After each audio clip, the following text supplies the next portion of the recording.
මචං අද දවස හරියටම මාර්තු 16 දැන් වෙලාව හරියටම උදේ 9:45. ඉතින් මචං අද දවසේ මම හයර් එකක් යනවා වත්තලින් පිකප් කරලා පල්ලේ කැලේ පැත්තට. මොකද හරියටම කිව්වේ නැහැ පල්ලේ කැලේ කියලා කිව්වේ. ඉතින් හරියටම ලොකේෂන් එක දන්නේ කොහොමද කිලෝමීටර 140 ගානක් තියෙන කතාවක් තමයි කිව්වේ. හැබැයි මචං මම මේ වීඩියෝ එක කරන්නේ මේකේ රේට් එක වැඩි. මොකද මේ දවස්වල මචං තියෙන පෙට්‍රල් ප්‍රශ්නෙත් එක්ක මම දැන් මේ වෙද්දිම ෆුල් ටැංක් අරන් ඉන්නේ. කොහොම හරි ෆුල් ටැංක් කරනවා. ඊයේ ගිහිල්ලා පැයකමාර පොලිමේ ඉඳලා ෆුල් ටැංක් කරගත්තා. ඉතින් මචං කොහොම හරි අපි හයර දුවනවා. මොකද ජීවත් වෙන්නේ මේකෙන්, ගේම ගහන්නේ මේකෙන්. ඉතින් මේක නැත්තම් ඔක්කොම ඉවරයි. මොකද ලීටර් 15කින් මචං ඇත්තටම ගේමක් ගහන්න හරි අමාරුයි. මට දවසකට ලීටර් 15කට වඩා යනවා එක දවසකට. ඉතින් කොහොමද QR කෝඩ් එකෙන් ලීටර් 15න් අපි ගේම ගහන්නේ? ඉතින් හැම මිනිහටම එක වගේ තමයි හැමදේම හම්බෙන්නේ. මොකද කාරණම් ලීටර් 15යිනේ. ඉතින් අපි කොහොම හරි මේ ජොබ් එක කරගන්න ඕන නිසා කොහොම හරි මචං මැච් එකක් ගහ ගන්නවා. හරිද? දැන් ඔන්න ෆුල් ටැංක් කරගත්තා. හැබැයි මචං මම මේක කියන්න ආවේ කිලෝමීටරේ දැන් ගණන් වැඩි කරලා තියෙන්නේ. කිලෝමීටරේ මේ හයර එක යන්නේ මචං කිලෝමීටරේට රුපියල් 120 ගානේ. මේක මචං ඩ්‍රොප් හයර් එක 120 ගානේ තමයි අපි යන්නේ. ඉතින් මචං මම 130ක් තමයි මුලින්ම යාළුවට කිව්වේ. ඒ වුණාට යාළුවා 130ක් අමාරු කිව්ව නිසා ඉතින් 120ක් කරා. කොච්චර උනත් මිනිස්සුන්ටත් දරා ගන්න අමාරුයි. ඒ වුණාට මචං අපිටත් කරගන්න දෙයක් නැහැ. ඒ කියන්නේ මේ වෙලාවේ මොකද අපිත් හරි ආසයි සාමාන්‍ය රේට් එකකින් යන්න. ඒ වුණාට මචං දැන් මේ තියෙන තත්ත්වෙත් එක්ක මේ පෙට්‍රල් තත්ත්වෙත් එක්ක පෝලිං වල ඉඳලා තෙල් ගහලා මේවා කරලා මොකද එක හයර් එකෙන් අපි මචං හැමදේම මේක ගොඩ දා ගන්න ඕනේ. මොකද මචං හයර් දෙක තුන දුවන්න බෑ. ඒ නිසා මචං මේ දවස්වල කොහොමද මං දුවන්නේ කිලෝමීටරේ රුපියල් 120 ගානේ ඩ්‍රොප් එක අප් ඇන්ඩ් ඩවුන් එක යන්නේ 100යි.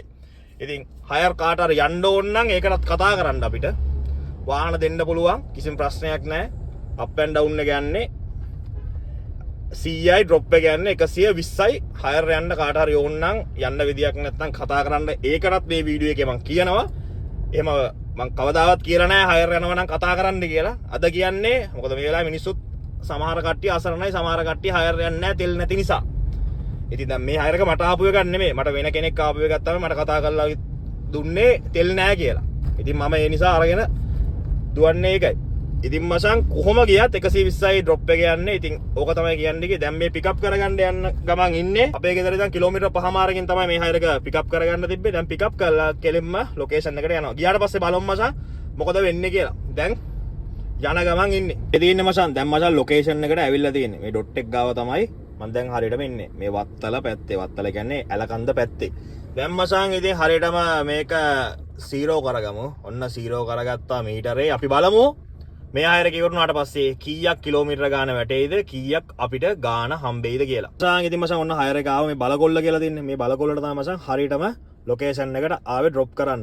එතනින් පස්සේ මචං ඔක්කොම කිලෝමීටර මේ විද්‍ය ඇවිල්ලා තියෙනවා මචං 130ක්. 130ක් ඇවිල්ලා තියෙනවා. එතකොට මචං මේකට ඇඩ් උනේ කිලෝමීටරට 120 ගානේ තමයි මට මේ හයර එකට සෙට් උනේ. ඒ කියන්නේ කිලෝමීටර 120ක් ගත්තේ මචං මේ දවස්වල දින මේ පෙට්‍රල් කේසුයි මේවායිත් එක්ක 120 ගානේ තමයි හරියටම මේකට ඇඩ් උනේ. එතකොට මචං ඔක්කොම ගාන මට වැඩිලා තියෙනවා 15600ක්. මට යාලා සල්ලි දීලා ගියා 20000ක්ම දීලා ගියා මට යාලා. මේ පේනවනේ පෙට්‍රල් කේස් එකත් එක්ක මට යාලා 20000ක් දීලා ගියා. ඉතින් මචං කිසිම පාඩුවක් නැහැ. මොකද කිලෝමීටර 120 ගානේ තමයි මං කියලා ආවේ. ඒ වුණාට මට පෙට්‍රල් කේස් එකත් එක්ක 20000ක්ම දීලා ගියා.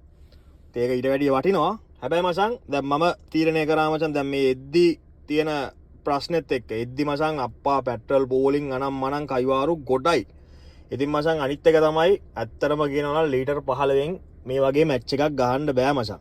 ඒ කියන්නේ දැන් සාමාන්‍යයෙන් අද දවසට මට ලීටර් 15ක් යනවා මචං. සාමාන්‍යයෙන් අවමේ ලීටර් මට 17ක් 18ක් දවසට යනවා සාමාන්‍යයෙන් ගේමක් ගහනවා. දැන් අපි කරන්නේ හයර් දුවන එකනේ. ඒතකොට හයර් දුවන කට්ටියට ලීටර් 15ක් දීලා හරියන්නේ නැහැ. සාමාන්‍යයෙන් ඔය එදිනදා ජොබ් වලට එන කට්ටියට ලීටර් 15ක් අවුලක් නැහැ මචං කාර් වලට. ඒ වුණාට හයර් දුවන කට්ටියට වෙනම බලන්න ඕනේ. මම පික්මි එකටත් කතා කරා. පික්මි එක තාම මොකක් හරි සොලියුෂන් එකක් හොයන ගමන් ඉන්නවා කියලා කිව්වා. එච්චරයි. එතනින් එහා ඒගොල්ලෝ තාම මුකුත් කිව්වෙත් නැහැ. මම පික්මි එකටත් කතා කරලා ඇහුවා මොකද්ද දැන් මේකට විසඳුමක් තියෙන්න බෑ. දැන් අපි හයර් දුවන නිසා ඒගොල්ලෝ තාම මොනවා හරි දෙයක් කරන ගමන් ඉන්නේ. හැබැයි තාම මුකුත් නැහැ. තාම ওই ලීටර් 15ක් කතාව තමයි තියෙන්නේ. මොකද මචං මම මේ හයර් එක අද අරන් ආවට අද රෑ 9 මාට්ට කුරුණෑගලින් මට හයර් එකක් තියෙනවා මචං එයාපෝට්. දැන් මං හැබැයි කුරුණෑගලට යන්න ඕනේ. කුරුණෑගලට යන්නත් කිලෝමීටර 40කට වඩා තියෙනවා. ඉතින් මචං මට දැන් ඒ ටික යන්නත් ඕනේ. හැබැයි මට කුරුණෑගල ඉඳන් එයාපෝට් හයර් එකක් තියෙනවා. එතනින් මට නිකන් මේක අප් ඇන්ඩ් ඩවුන් එකක් වගේ සෙට් වෙනවා. හැබැයි දැන් මේ යන සිටුේෂන් එක ඇත්තටම කියනවා නම් කිලෝමීටර් 120 නෙමෙයි දැන් මම තීරණය කරා අද දවසේ මේ දැන් මේ පෙට්‍රල් කේස් එකත් එක්ක හයර් යන්න කිලෝමීටර් 150ක් ගන්නවා මචං. ඒ කියන්නේ ඩ්‍රොප් හයර් න 150යි අප් ඇන්ඩ් ඩවුන් න 130යි. ඉතින් මම මෙච්චර කාලයකට මේ channel එකේ දාලවත් නැහැ හයර් යනවා නම් කියන්න කියලා මම මෙච්චර කාලයකට වීඩියෝ එකක් දාලා නැහැ. දැන් මම අද කියනවා එහෙම හයර් මොනවා හරි යන්න තියෙනවා නම් ප්‍රයිවට් කතා කරන්න අප් ඇන්ඩ් ඩවුන් එක 130යි ඩ්‍රොප් එක 150යි. මේ පෙට්‍රල් ප්‍රශ්නෙත් එක්ක පෝලිං වල ඉඳලා පැය ගණන් ඊයේත් පැය එකමාරක් ඉඳලා තමයි ෆුල් ටැංක් කරගත්තේ. දැන් මේ පේනවනේ දැන් තියෙන්නේ කටු 6යි. මොනවා හරි මේගොල්ලෝ කරන්න ඕනේ දැන් මේ පිග්මි හරි මොනවා හරි දැන් කැංගරු හරි ඌබා හරි ඔය ආයතන මොනවා හරි ඉතින් මේකට මොකක් හරි සොලියුෂන් එකක් ගන්න ඕනේ. නැත්නම් ඒ ආයතනත් එක්ක වැඩ කරපු කට්ටිය පට්ට විදියට අනාතයි. දැන් ෆ්‍රී වීල් දුවන කට්ටියට උනක් 15යි කියන්නේ මාර විදියට අනාතයි මචං. මාර විදියට මිනිස්සු පට්ට විදියට අනාතයි. ලීටර් 15කින් ගේමක් ගහන්න බෑ. ෆ්‍රී වීල් නෙමේ කාර් නෙමේ මොනවා එකෙට්ටවත් ලීටර් 15කින් ගේමක් ගහන්න බෑ. මේ මිනිස්සු මාර විදියට අසරණ වෙනවා. ඉතින් ඒ නිසා කොහොම හරි ඉතින් බලන්න දුවන්න හැබැයි ලීටර් 15 නම් මදි. ඕක තමයි සිටුේෂන් එක. ඉතින් ලොකු ගානක් ගන්න වෙනවා කිලෝමීටර් එකකට. ඒකයි මම මේ වීඩියෝ එකෙන් ගොඩක්ම කියන්නේ හයර් එකක් යනවා නම් ප්‍රයිවට් හයර් එකක් යනවා නම් ලොකු රේට් එකකට කට්ටියට කියන්න වෙන කරන්න දෙයක් නැහැ මේ දවස්වල. මේ තෙල් කේස් එකත් එක්ක අඩුවෙන් නම් යන්න එපා. 100ට අඩුවෙන් කොහොමත් යන්න එපා.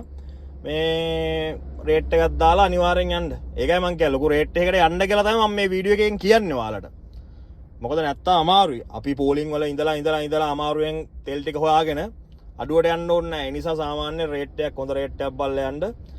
එතනින් පස්සේ බලමු ඉතින් ඉස්සරහට මේක හැදෙයිද මොකක් වෙයිද කියලා දන්නේ නැහැ. ඉතින් බලාගෙන ඉන්නවා. අද දවස් ඉතින් අවුලක් නැහැ. මට 20000ක්ම හම්බුණා. මේ හයරකින් 20000ක් හම්බුණා. මට පට්ට ලාභයි මේ හයරක 20000ක් හම්බ වෙනවා කියන්නේ මේ කිලෝමීටර් 130ට. දැන් මෙතනින් කුරුණෑගල අදින්න ඕන. කුරුණෑගල ඇද්දාට පස්සේ ඉතින් කුරුණෑගල මෙහෙ දැන් මට ඕන හයරයක් දුවා ගන්න පුළුවන්. එතනින් පස්සේ මචං දැන් වෙලාව වාරියටම 2:53යි. 2:00 වගේ තමයි මේ හයර ඉවර වුණේ. එතකොට අද එහෙන් ආවේ හරියටම 10ට විතර. එතකොට පැය 4:00ක් විතර ගිහිල්ලා තියෙනවා. ඒ කියන්නේ කාලා බීලා ඔක්කොම කරලා එද්දි පැය 4:00ක් විතර ගිහිල්ලා තියෙනවා මේ හයරේට මේ කිලෝමීටර් 130 එන්න. අවුලක් නැහැ. ඉතින් දැන් මේ පැත්තේ හයර් තියෙනවා නම් දුවලා දැන් ඉතින් QR එකකින් තෙලුත් ගහගෙන කුරුණෑගලට ගිහිල්ලා එයාපෝට් යන්න තමයි තියෙන්නේ. බලමු මොකද වෙන්නේ කියලා. එහෙනම් හැමෝටම ජය වේවා.